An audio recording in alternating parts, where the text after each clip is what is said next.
Not just pressure, but precision. Welcome back to a new memo map, and today our map is all about the regulation of blood pressure, but with a time-based concept.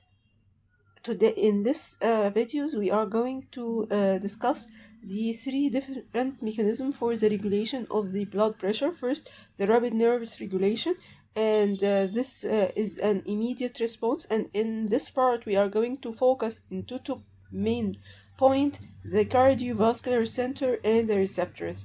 Then we are going to discuss the intermediate regulation, which is slightly slower than the previous one, and it will involve the blood vessels and body fluid. And here we are going to talk about 3 points: the stress relaxation, the capillary fluid shift, and the renin-angiotensin system. And finally, the long-term regulation. Here we are depending mainly on the kidney and the body fluid, and in this section we will focus on two main points: the pressure natriuresis and the hormonal regulation. So by the end of this memo map, you won't memorizing the blood pressure, you will see the timeline clearly and connect the different mechanisms together. So let's start our mapping.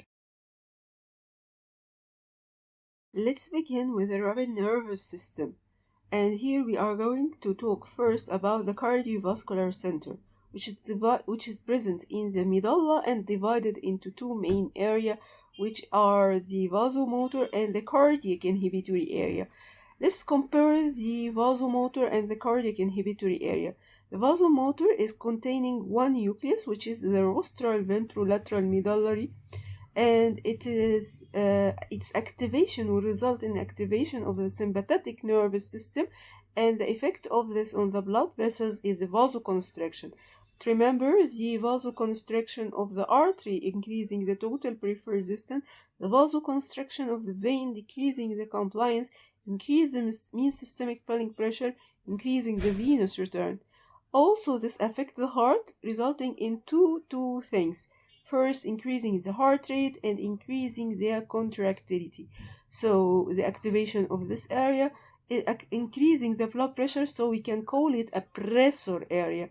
The second area is a cardiac inhibitory area, which contain two nuclei, nucleus ambiguous and the dorsal motor nuclei of the vagus, and its activation will result in increasing the activity of the vagal, and this direct effect on the heart will result in decreasing in the heart rate. But regarding the blood vessel, remember that the vagal does not have a direct effect on the blood vessel. Rather, it has an indirect through the inhibition of the vasomotor, with the result in the vasodilatation. And this area is called depressor because it's responsible for decreasing of the blood pressure. And there is a nucleus called nucleus tractus solitaris, which is responsible for the modulation of the activity of both areas. So the activation of nucleus tractus solitaris will stimulate the cardiac inhibitory but inhibit the vasomotor center. Now the receptor, which are controlling the cardiovascular, we are going to divide them into four main groups: receptor in blood vessels, receptor in the heart, receptor in the lung, and the CNS receptor. First, starting with the vascular receptors, which are two: the baro and the chemoreceptor, and they are similar in some point.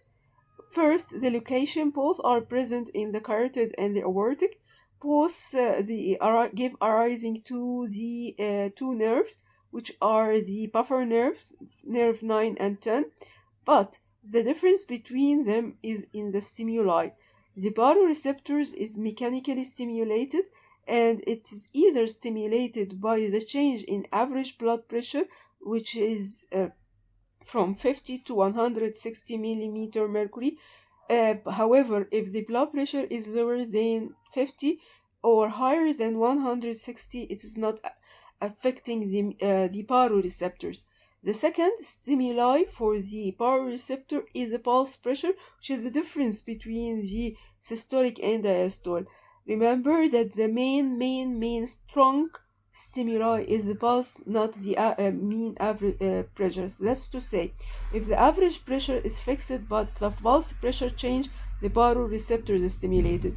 If the average pressure is activated and pulse at the same time is activated, the baroreceptor is activated. If the average pressure changing and the change either from 50 to 160, the baroreceptor is activated too. Under the normal condition, that's to say when the average blood pressure around 90, the mild activation of the baro result in mild discharge that activate the nucleus tractus solitarius with the mild inhibition of the vasomotor and activation of cardiac inhibitory. So this maintains the normal tone and the heart rate. But when the blood pressure increase, the baroreceptor discharge increasing the activation of nucleus tractus with decrease in the vasomotor and increase in the cardiac inhibitory center activity, and this will resulting in drop of the heart rate and the resistance, resulting in dropping of the blood pressure back to the normal. When the blood pressure decrease, the discharge from baro decrease, the activity of nucleus tractus decrease, and this will result in activation of vasomotor, this increasing the heart rate and the resistance, so the blood pressure rise back to the normal. What about the peripheral chemoreceptor? The peripheral chemoreceptor is mainly activated by the low blood pressure. If the blood pressure is lower than 50, between 50 to 60 millimeter mercury. When the baroreceptor cannot work, the chemoreceptors work. And here, remember, it is a chemical receptor, so it's not affected by the pressure, rather it's by the effect of the dropping of the blood pressure, which resulting in dropping of the flow and the hypoxia and hypercapnia, which activating the peripheral chemoreceptors. What about the cardiac receptors? For the cardiac receptors, we have the atrial stretching receptors and the ventricular receptor.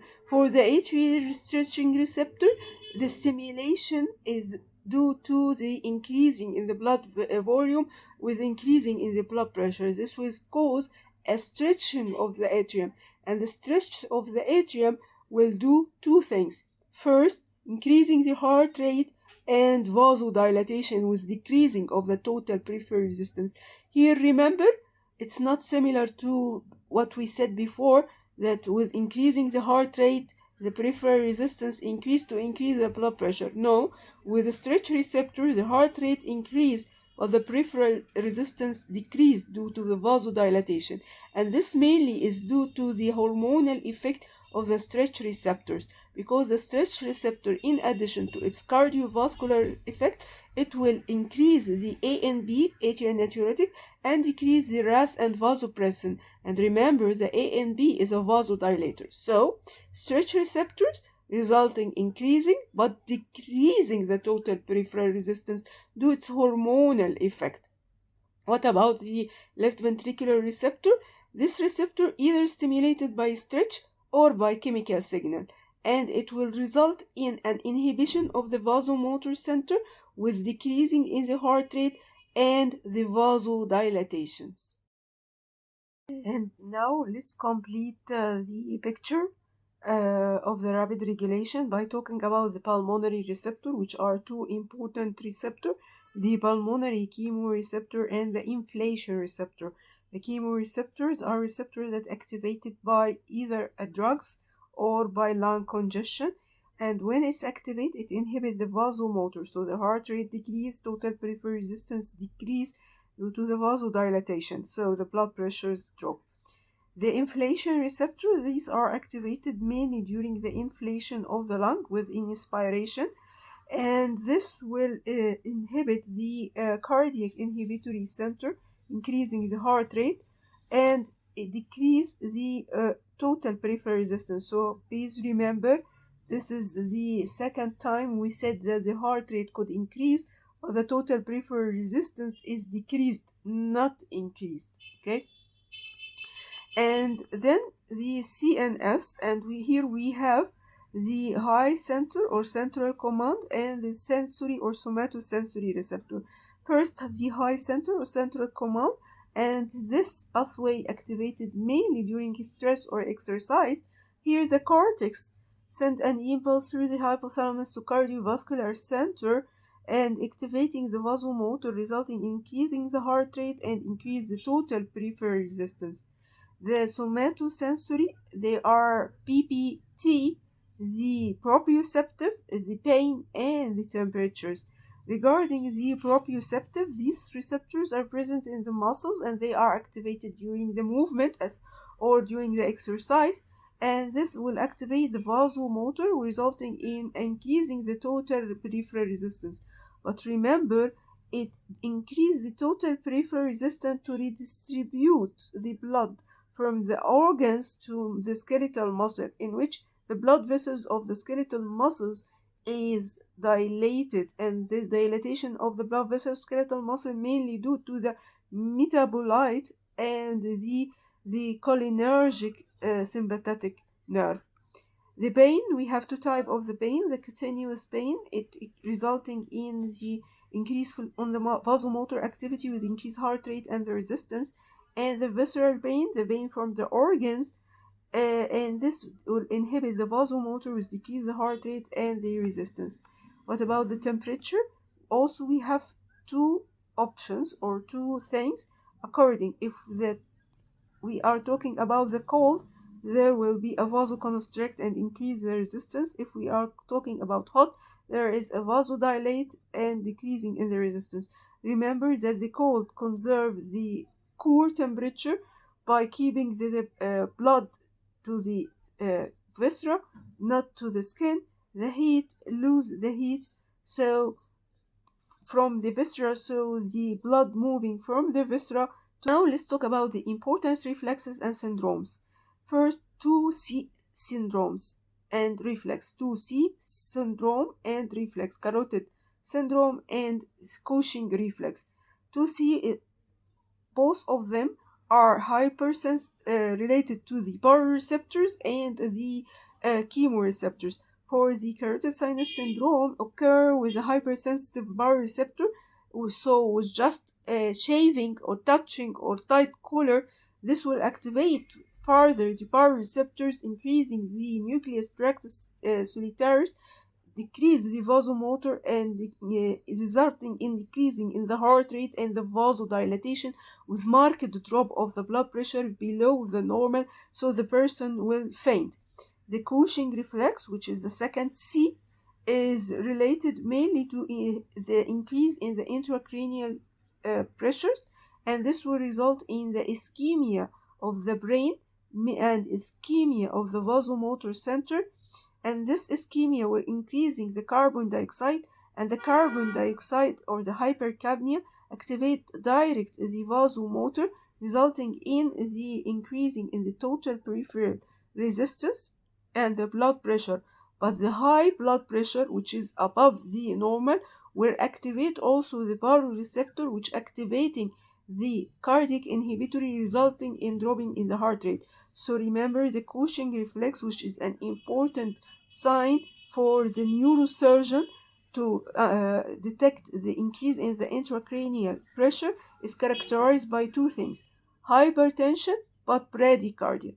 Let's move to the 2P reflex, Pembridge and Bezos, and both are related to the cardiac receptors.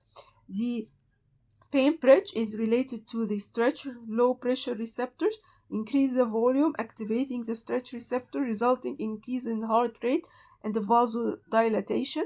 And the vasodilatation is a hormonal effect of the stretch, which resulting in decreasing the angiotensin and the antidiuretic and increase the ANB.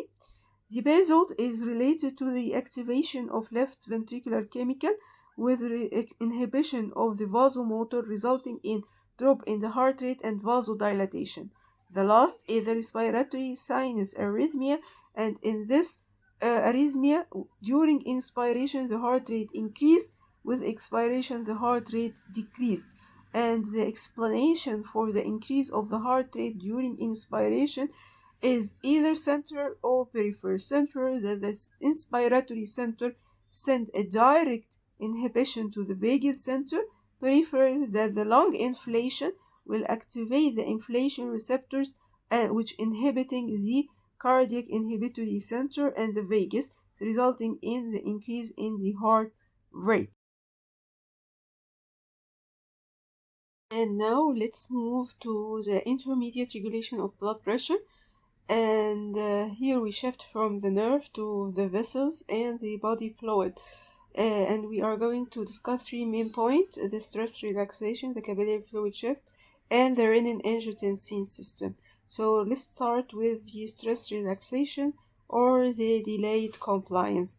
Here, when there is a sudden increase in the blood volume, the vessels stretch, so the blood pressures is raised. The key point here, if the volume stay constant, the pressure does not stay high, rather it gradually fall. Why? Because of Laplace law. Laplace law stated that the pressure equal tension over the radius. So when the volume suddenly increased, it stretches the vessels and increasing the tension due to the smooth muscles contraction and the pressures increase. Over time, the smooth muscle relaxed, so the tension decrease and the pressure decrease when the volume remain constant with no further stretch.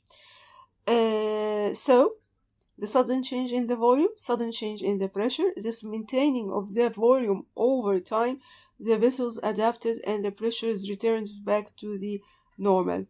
Uh, and opposite occur with the low blood pressures, the volume when the volume dropping and the blood pressures drop suddenly, and after time with the constant volume, the blood pressures return back to this normal level, and this we call it a reverse stress relaxation.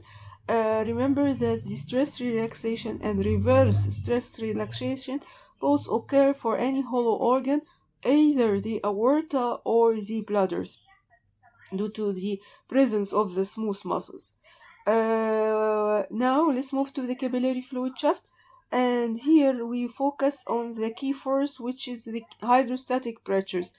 Remember that the hydrostatic all through the capillary is not constant. It's high at the arteriole, lower at the venule. The hydrostatic pressure in the capillary, it's one of the forces that pushing the water out of the capillary in process called a filtration, and the hydrostatic pressures in the interstitium is one of the force that push the water back to the capillary from the interstitium in a process called reabsorption. So when the blood pressure increase, the hydrostatics the flow increase, so the more blood enter to the capillary, so the hydrostatic pressure is increased, and this means the filtration force is increased and the fluid move outside the capillary, and this will decrease the blood return to the heart, and this decreasing the preload and the cardiac output. However, the opposites occur when the blood pressure is low, so the amount of the blood enter to the capillary will decrease, the hydrostatic decrease, so the filtration decrease, but the reabsorption is increasing, and this will increase the volume return to the blood, and this increasing the preload, the cardiac output, and this increases the blood pressures back to the normal. The final part in the intermediate mechanism is the renin-angiotensin system, and this starts in the kidney when the blood pressure and perfusion of the kidney decrease. This activates the renin, which converts the angiotensinogen to angiotensin 1, which is converted into angiotensin 2, and angiotensin 2 actually acting on the blood vessels, causing a vasoconstrict and increase the total peripheral resistance, and it has another action on the kidney, but we are not going to talk about it here in the intermediate. We are going to talk about in the long-term effect. Okay, so these are the three mechanisms which are intermediate and take little bit time to return the blood pressures back to the normal. Let's move to the next point. Now, let's move to the final part of our MemoMap, the long-term regulation of blood pressures, also known as renal body fluid mechanisms. Here we are going to focus on two main points: the pressure natriuresis and the hormonal control. So let's start with pressure natriuresis. The core mechanism for the long-term regulation is that the change in the sodium level will result in changing in the water level, and this will result in change in the extracellular fluid, and this will result in the changing in the mean systemic filling pressures and the venous return and subsequent the cardiac output. So since the sodium level is dependent on the intake or the excretion, and since the body is not able to control the intake but mainly able to control the secretion, the natriuresis depending on the secretion of the sodium. So with a high blood pressure, the level of secreted sodium is increased, and this will decrease the sodium in body with the water in the body, and this results in decreasing in the total body fluid, the mean systemic filling pressure, the venous return, the cardiac output, resulting in dropping of blood pressure back to the normal. Opposite, the decreasing in the blood pressure were associated with the decrease in the sodium excreted to maintain the sodium and the water in the body, and this increasing the total body fluid, and this increasing the mean systemic filling pressure, increase the venous returns, the cardiac output, and the blood pressures back to the normal. So the important foundation for the long terms it's mainly the level of the sodium and subsequent the level of extracellular fluid volume. And now let's talk about the hormonal control and how we use the hormone to work on the sodium level and the total body fluid. In this part, we have two types of the hormone: the vasoconstrict hormone, which causes the salt and water retention, which are the renin-angiotensin-aldosterone, and the vasopressin. So both hormones, when they are increased, the sodium and water are reabsorbed. So the extracellular fluid increase, the venous return increase, cardiac output increase, and the blood pressure is increasing back to the normal.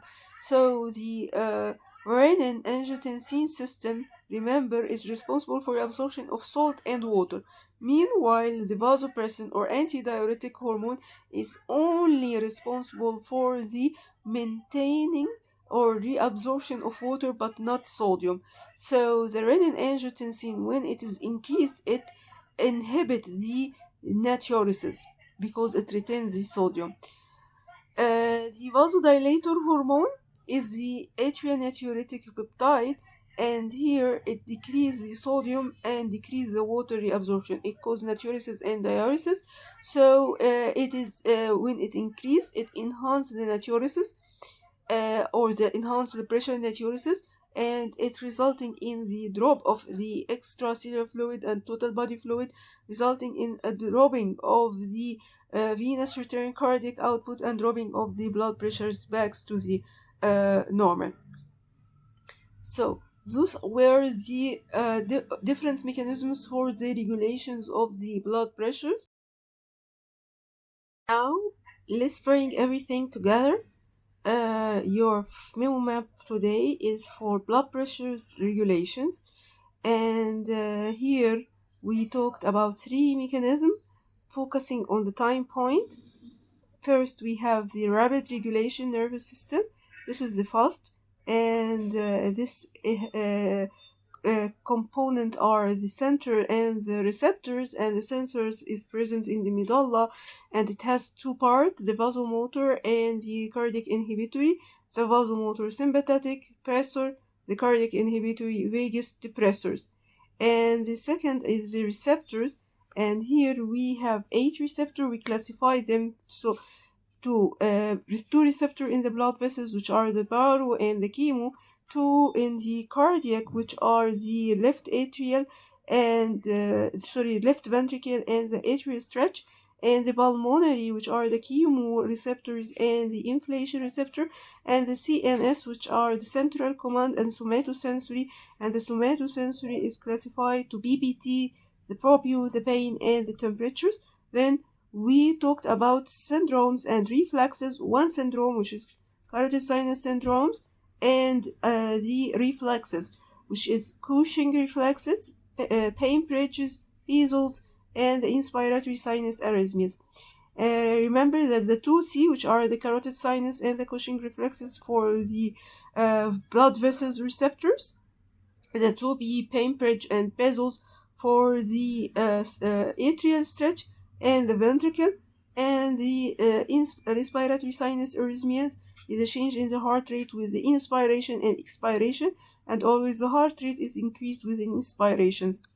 Remember please that with inspiration the heart rate increase, the venous returns and the right atrial pressures increase, but the blood pressures is decreased. Okay, this is important to remember. Then we talked about the intermediate regulation, and for the intermediate regulation we discussed three mechanisms. First, the stress relaxation, changing the tension in relation to the pressures over the time.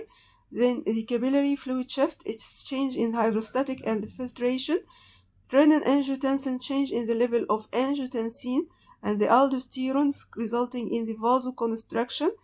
And then we talked about the long-term regulation, and this is the sustained control of the blood pressures, and it depends on the sodium balance and the total body fluid and the venous return.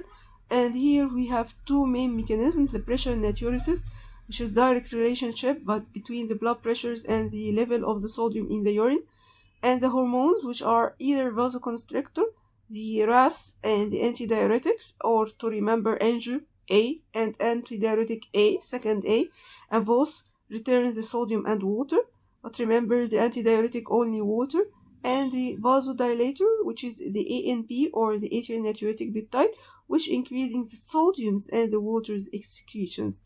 So, your complete memo map from second to minute to days. Clear, connected, easy recall. See you in the next memo map.